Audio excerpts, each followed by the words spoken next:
Hey, welcome to Subspace Transmissions. I'm Tyler. And I'm Cam. Cam, just over this past week, Avengers Infinity War set world records. We have the MCU just, showboating itself as one of the biggest franchises in all of film right now. And it makes me wonder if maybe Star Trek could somehow adopt this very successful model, Cam? I heard they're going to digitally paint Kirk purple in the next one. I can't wait to see that. It reminds me of how come we have not had more, Veruca Salt-esque sort of aliens on Star Trek? No, Veruca Salt. Oh yeah, Willy Wonka. I was thinking of the band, not the... I thought you were doing like a 90s grunge thing. No, I wish. But why don't we talk about this? Because I think we have some very important news that came out in recent weeks from Paramount. They confirmed that we do have 2 Star Trek films in development. That doesn't mean both films are moving forward and they're going to get green lit. But It shows me that they do have interest. And let's say, hypothetically, we have 2 films coming out quite in quick succession, very similar to what we're seeing with these Star Wars films. Last Jedi came out just, 3-4 months ago? Now we're going to get Han Solo in May. Can't wait. Well, I can wait for Han Solo. The movie that they're like, show up if you want. Yeah.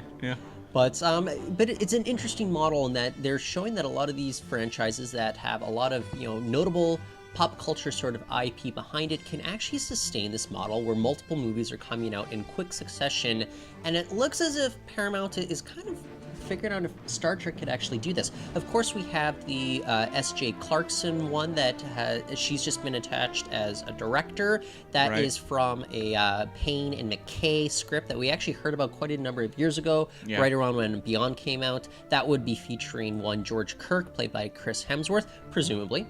And we also have the Quentin Tarantino film that he developed a story for it. It's now being written by the screenwriter behind The Revenant.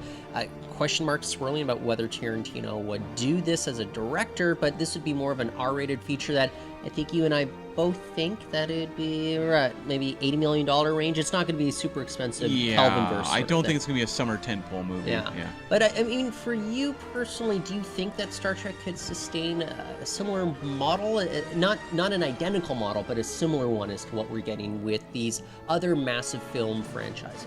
Creatively, yes. I definitely think, Roddenberry's universe is so vast and well laid out that I think you could do all sorts of different things and have different stories from this universe on movie screens. There's no reason it wouldn't work creatively.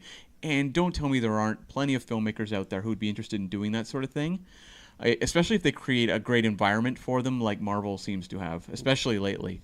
You said creatively, yes, but the question is, do audiences want it? We want it. We do Star Trek podcasts. It makes sense. But no one knew when Iron Man came out that audiences would be this ravenous for superhero movies.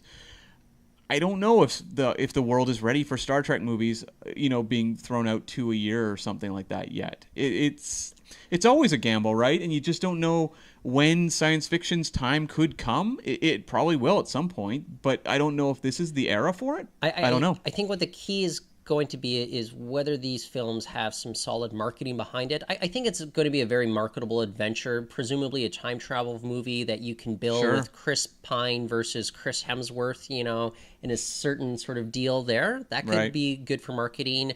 Also, look, you put Tarantino's name on a Star Trek film, you got your marketing covered at that point as well. So I think there's a much bigger chance. Well, Tarantino draws non-fans, especially. Yeah. Like a little bit of an art house crowd would be interested in seeing that movie as well. Yeah. So I think there's actually a good chance that these 2 would actually be successful at doing this. But look at those beyond box office numbers, they did underperform.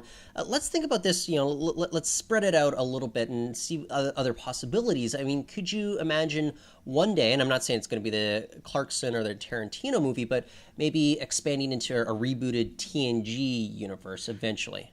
To me, I know this is something fans dread hearing because, the reboots are something that I think get pretty old. But the 2009 movie worked out pretty great, and I think this recast has worked well with the Kelvinverse. I think it's only logical, Spock-like logical, that TNG will be rebooted at some point. Yes, whether it's within the next 2 years, I'm skeptical of that, or whether it's maybe 5 or 10 years. But I Yeah. think it will eventually happen. The question is, okay, we did have this Spock handoff with Leonard Nimoy. One, Patrick Stewart They said, play paper, rock, scissors. yeah, but Patrick Stewart has said that he would totally be down for a Tarantino movie.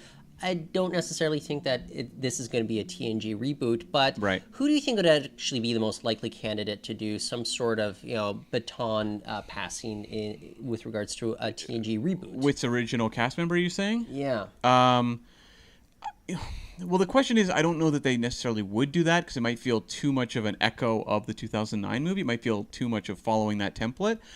But if they are going to do it, Data to me makes sense on paper. Do you think it would be, look, I don't think you're putting Brent Spiner into that makeup. Do you think it Yeah. would be more like a mocap sort of deal using his performance and his voice? Is that kind of a... That would make a lot of sense to me. I mean, although maybe that's too similar to Spock. Okay. Because you are picking that outsider, character, Yeah. the logical one. The one that I initially thought was like maybe Jonathan Frakes, because he was originally in the cards to Yeah. do the handoff with in the 2009 film. Yeah. I just don't know if he's nearly as iconic as, say, a Spock character. And if we're thinking about iconic characters from TNG, other than Picard, I think the next one's got to be Worf, though. And I wonder, Yeah. though, if thematically, would Worf really work as kind of the baton tosser in Especially- this situation? especially, baton like- passer, I should say. Tosser. Especially, are you thinking of Birthright? Yeah. Especially... No, that's a spear tosser there. Especially the Worf of TNG, who's not the most sort of rich character. Like, if you were to say DS9 and Worf, maybe, Yeah. like, there's so much more there. I think Data or Picard are the two you're probably going to go to. I agree. I don't know that, like, Riker... Wait. Can they use the image of Patrick Stewart from Wolverine Origins? Well, for, like, they have to. yeah, They have okay. to. But the thing is, like, I love Jonathan Frakes and I love Riker. He's the best. But I don't know that Riker has a sort of cachet with your non-fans where they're going to get that sense of, like, meaning. Even though they didn't watch a show, I think non-fans who saw the 2009 film got something out of Spock. Like, Spock meant something to them, and having Leonard Nimoy there. I don't know that Jonathan Frakes brings that. I think Data might, and I think Patrick Stewart definitely would. Okay. So Now, I don't think there's a chance that we'll see a reboot version of Deep Space Nine up on the big screen, but do you think there is the possibility of bringing back DS9 or Voyager characters in a rebooted 24th century film franchise? Well, if you look at the box office numbers of the MCU as of late, the idea of a shared universe where you can have characters pop in and out of other movies, I think studios are not going to let go of that. I think some studio will crack it at some point. Like, the DCU has not worked out very well. The Dark Universe was a complete bust. But someone is going to figure out another version that maybe isn't Marvel successful, but is successful, creatively at least.